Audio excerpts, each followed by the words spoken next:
Naam, habari za wakati huu na karibu tena ndugu mpenzi mtazamaji, ni kuhabarisha yale ambayo yanajiri katika nyanja za kisiasa nchini Tanzania.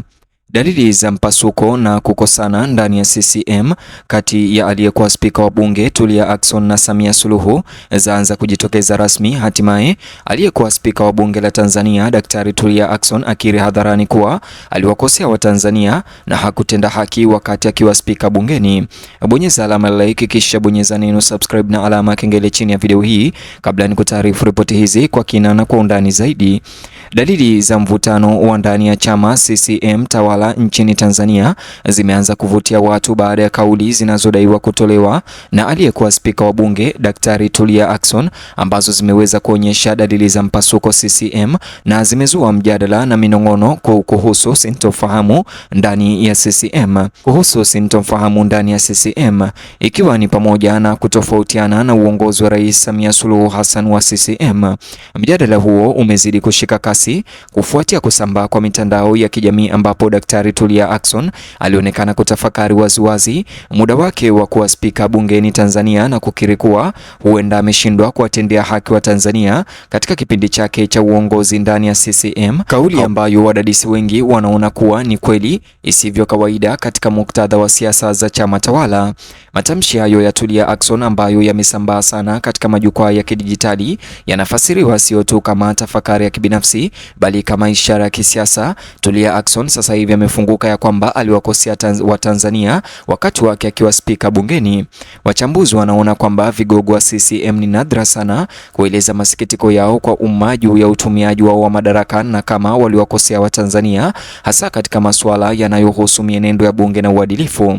Kutokana na hali hiyo, maneno ya Daktari Tulia Ackson yamesomwa na baadhi ya watu kuwa ni ukosoaji usio wa moja kwa moja wa mfumo mpana wa kisiasa aliowahi kuwakilisha katika ngazi ya juu ya ubunge, baada ya kutoa tamko mtandaoni ya kwamba anahofia ya kwamba aliwakosea Watanzania wakati wake akiwa spika bungeni na hakuwatendea haki. Wakati akiwa spika, Daktari Tulia Ackson aliongoza bunge hilo la Tanzania lililokuwa na mgawanyiko mkubwa wa kisiasa, hali ambayo ilikuwa na makabiliano ya mara kwa mara kati ya chama tawala na upinzani. Wakosoaji mara nyingi walishutumu ofisi ya spika kwa kupendelea watendaji wa CCM, huku wabunge wa upinzani wakilalamikia kunyamazishwa, kusimamishwa kazi na matumizi yasiyo sawa ya kanuni za bunge. Kukiri kwake hivi majuzi kwamba huenda hakufuata haki na aliweza kuwakosea Watanzania na hakuwatendea haki kama ilivyotarajiwa kumefufua kumbukumbu za vikao hivyo vyenye utata vya awali. Kilichochochea zaidi uvumi ni wakati wa kauli yake Tulia Ackson inakuja huku kukiwa na unyeti mkubwa wa kisiasa Tanzania, mijadala inayoendelea kuhusu nafasi ya kidemokrasia na kuongezeka kwa uchunguzi wa uwajibikaji wa uongozi chini ya Rais Samia Suluhu Hassan. Hata hivyo, maneno yake haya yalitafsiriwa na Watanzania wengi ya kwamba huenda anakiri makosa ya kuweza kuwapendelea CCM bungeni.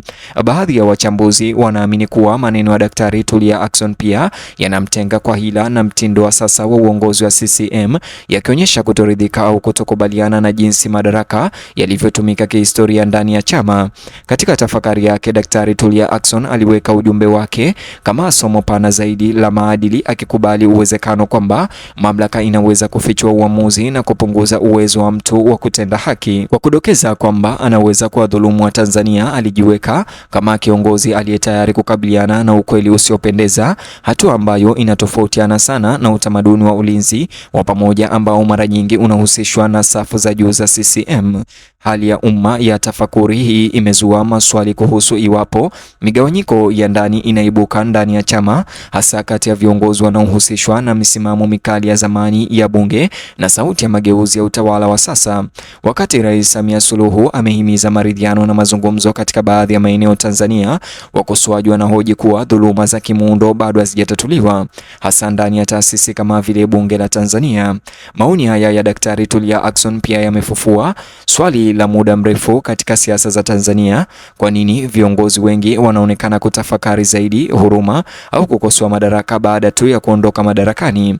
Swali lake la kejeli kuhusu kwa nini viongozi mara nyingi huwa wazuri baada ya kuondoka madarakani limewagusa sana wananchi wanaohisi kuwa uwajibikaji unaahirishwa hadi mamlaka yasiwe hatarini tena. Mtazamaji, hata hivyo, kwa kutumia mlinganisho maarufu wa kitamaduni unaohusisha uamuzi wa hadharani kuhusu chaguo za kifedha za za watu mashuhuri, Daktari Tulia Ackson alijaribu kugeuza makosa ya uongozi kuwa ya kibinadamu na kuangazia jinsi mamlaka yanavyokuza makosa. Hata hivyo, wakosoaji wanasema kuwa makosa ya uongozi katika ofisi ya umma hubeba matokeo zaidi ya majuto ya kibinafsi, hasa yanapoathiri haki za kidemokrasia, uwakilishi na haki za binadamu. Ndani ya duru za CCM sasa, maoni yameripotiwa kuwa tofauti. Wengine huona matamshi yake Daktari Tulia Ackson kuwa ya ujasiri na uaminifu, ambayo yanaweza kuimarisha uaminifu wake wa kibinafsi. Wengine wanaziona kuwa hatari, ikiwezekana kudhoofisha umoja wa chama tawala kwa kufungua tena majeraha ya zamani na kuhalalisha shutuma za muda mrefu za upinzani kuhusu upendeleo ndani ya CCM au serikali, upendeleo wa bunge na upungufu wa kidemokrasia. Mvutano unaoonekana kati ya Daktari Tulia Ackson na chama cha CCM kwa mapana zaidi umechangiwa na simulizi za mtandaoni zinazotoa maoni yake kama kukemea mfumo uliomuinua. Hata hivyo, wakati hakuna tamko rasmi lililotolewa na uongozi wa CCM hadi sasa kuthibitisha au kukanusha migogoro ya ndani, ukimya wenyewe umeruhusu uvumi kukua zaidi.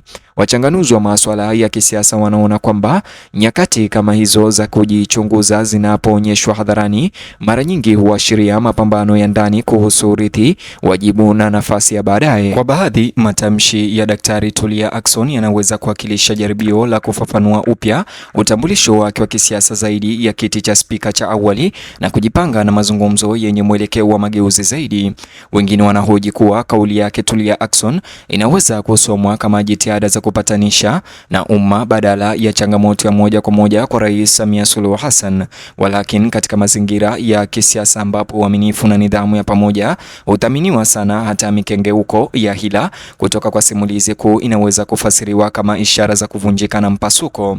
Mwitikio mpana wa wananchi umekuwa mkubwa, huku Watanzania wengi wakionyesha kuthamini kile wanachokiona kuwa ni uaminifu adimu, huku wengine wakidai zaidi ya maneno, wakitaka kukiri kufuatiwa na utetezi wa marekebisho ya taasisi. Kwa sauti hizi, majuto bila hatua za kurekebisha huhatarisha kuwa ishara badala ya kuleta mabadiliko. Hata hivyo, wakati mazungumzo yakiendelea, tafakari ya Daktari Tulia Ackson imekuwa zaidi ya kukiri binafsi. Imebadilika na kuwa lenzi ambayo wananchi wanatathmini upya uongozi, madaraka na uwajibikaji ndani ya CCM.